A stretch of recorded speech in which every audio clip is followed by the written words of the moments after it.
Hello everyone, welcome back to my channel. इस lecture में हम अपना नेक्स्ट डेटा स्ट्रक्चर जो कि स्टैक वो स्टार्ट करने वाले हैं। आई होप आपको लास्ट डेटा स्ट्रक्चर्स जितने भी हमने डिस्कस किए एरेज एंड लिंक लिस्ट वो क्लियर हुए होंगे। चलिए शुरू करते हैं स्टैक के साथ। स्टैक का सबसे पहला पॉइंट कि स्टैक एक लीनियर डेटा स्ट्रक्चर है।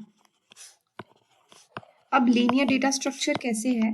क्योंकि स्टैक में टर्न बाय टर्न इंसर्शन और डिलीशन होती है, यानी कि लीनियर जैसा कि हम अब तक पढ़ते आए हैं, यानी कि एक के बाद एक लगातार। ठीक है, इंसर्शन और डिलीशन दोनों ही लीनियर फैशन में होती है स्टैक में।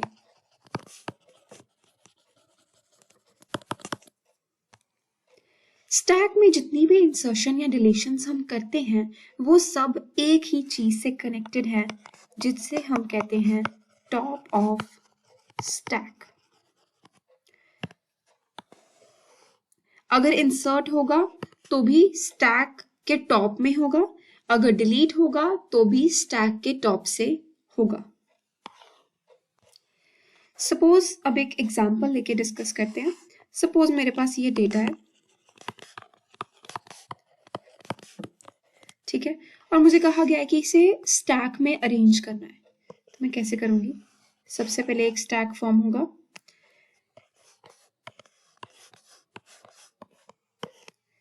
ठीक है, और पहले 10 जाएगा, ठीक है, तब टॉप ऑफ स्टैक यहाँ पे पॉइंट करेगा क्योंकि स्टैक के सबसे टॉप में 10 पड़ा है। फिर टॉप ऑफ स्टैक इंक्रीमेंट होके यहाँ पे आएगा और फिर क्या इंसर्ट होगा?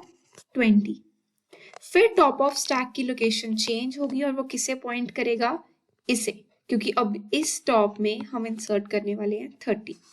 फिर उसका पॉइंटर चेंज होगा और फिर यहाँ इंसर्ट होगा 40 और फिर पॉइंटर चेंज होगा और फिर इंसर्ट होगा 50।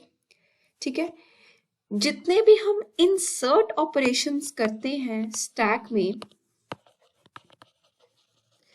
उन्हें कहा जाता है पुश, यानी कि हम डेटा पुश कर रहे हैं स्टैक में। ठीक है, और अब डिस्कस करते हैं डिलीट कैसे वर्क होता है। सपोज अब मेरा टॉप ऑफ स्टैक यहाँ पे है, इस पॉइंट पे फिलहाल टॉप ऑफ स्टैक यहाँ है, ठीक है। अब मुझे 50 को डिलीट करना है, तो मैं क्या करूंगी?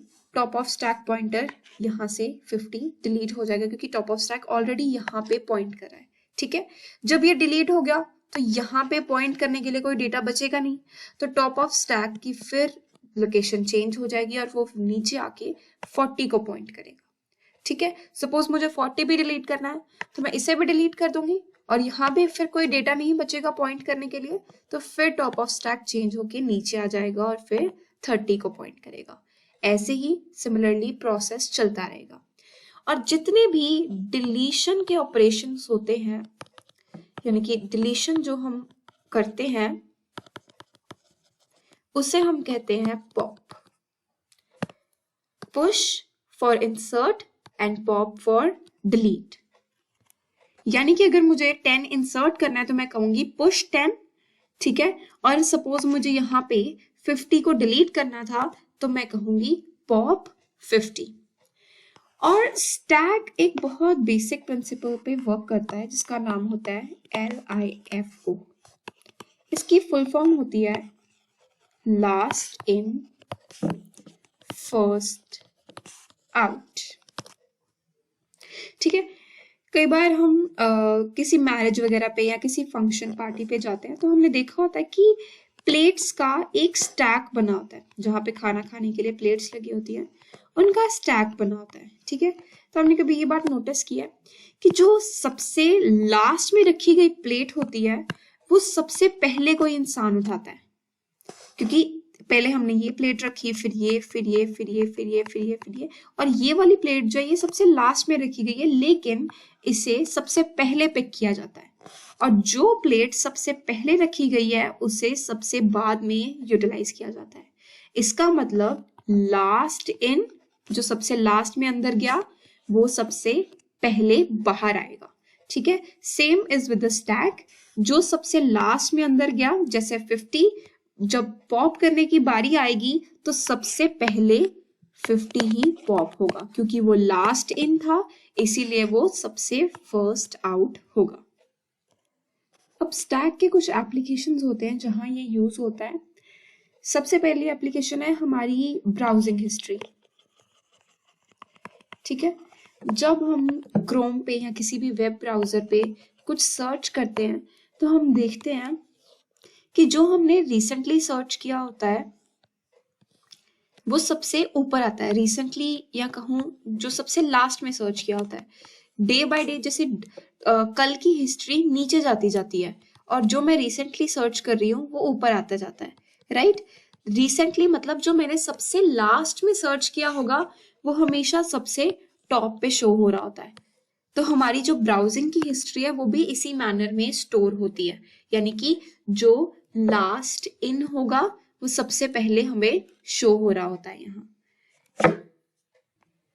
और जब हमने रिकर्जन देखी थी तो रिकर्जन भी स्टैक के ऊपर ही वर्क होती है।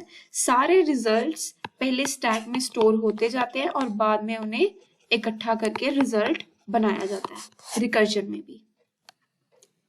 और स्टैक का एक और पॉइंट है कि स्टैक लॉजिकली तो last in first out principle पे बेस्ड है, बट फिजिकली जब हम इसको इम्प्लीमेंट करते हैं तो ये एरे के साथ भी इम्प्लीमेंट हो सकता है और लिंक लिस्ट के साथ भी इम्प्लीमेंट हो सकता है।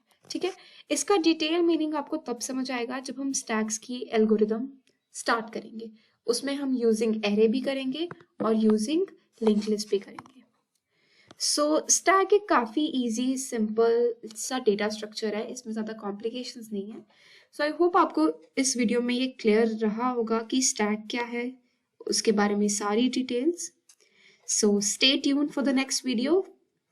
Thank you for watching.